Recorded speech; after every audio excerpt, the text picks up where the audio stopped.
Et on continue les devis diagnostiques dans la fournaise, donc tu excuseras le côté luisant de la mécano. Merci. Aujourd'hui, un petit merci, donc cette fois-ci, ce n'est pas un don qui a été fait à la propriétaire, c'est un achat. Elle a acheté 80 €, ce qui lui a semblé pas du tout cher pour un vélo comme ça. Et en effet, si tu le regardes bien, il est tout gravé sur les haubans, sur la fourche. C'est un Reynolds 531. Ça veut dire un acier haut de gamme et de qualité pour les gens qui ne connaissent pas. Avec le petit pédalier en étoile et les jolis petits trous tout autour. Franchement, qu'est-ce qu'il est mignon. Le must, cette potence. Est-ce que tu avais déjà vu une potence comme ça? Mais regarde comme elle est belle, c'est incroyable, mais juste cette pièce doit coûter tellement cher, donc franchement, elle a remboursé l'achat de son vélo avec la potence. Franchement, là, je sais pas quoi dire de plus. Donnez-moi des vélos comme ça, proposez-moi des vélos comme ça, j'achète de suite. Néanmoins, on est sur une chaîne de mécanique, donc nous, on va devoir le réparer ce vélo. Et le réparer, pourquoi? Parce que le petit détail que le vendeur a oublié d'indiquer à la propriétaire, c'est que ce sont des boyaux. Et les boyaux, eh ben, c'est chiant. Sauf si t'as des roues en carbone, etc., etc. Oui, tu roules en boyau, mais sinon, les gens normaux comme nous, on n'aime plus rouler en boyau. Parce que si jamais ça crève, ça coûte plus cher que de changer ta chambre à air.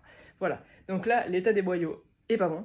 Ce qu'on va faire, c'est que je vais lui faire deux devis. Je vais lui proposer une possibilité où on change complètement les roues. Et on installe des roues à pneus et on mettra des pneus et des chambres à air et des pneus sympas, tu sais déjà lesquels je vais lui proposer. Et un autre devis où je change en fait les boyaux. Je mets l'adhésif et je mets des nouveaux boyaux qui seront très bien et qui ont quand même des qualités par rapport aux pneus. C'est plus léger, c'est quand même résistant. Tu peux mettre du préventif dans tes boyaux pour essayer d'en faire un espèce de tubeless. C'est pas vraiment tubeless, mais ça marche plutôt bien. Ou du spray anti-crevaison à l'intérieur, ça fait un pneu plein, ça tient. Pour le reste, on a un dérailleur avant qui est fissuré. Forcément, les dérailleurs avant de ces années-là sont souvent fissurés, il y a toujours des problèmes. Donc il faut toujours vérifier quand t'achètes, tu regardes quand il y a du plastique. Le pomme là, polyoxyméthylène, ça fissure. On a aussi un cadre qui est noté fait main, tout made in France, tout fait main, magnifique. Les leviers de frein sont aussi très jolis. Les freins en eux-mêmes, par contre, câble et gaine à changer. Bon, là c'est pas dans le budget, donc on va pas le faire maintenant, mais ça va. La sensation est quand même pas mal. Je vais bien sûr lui resserrer le frein arrière parce que là ça freine pas du tout.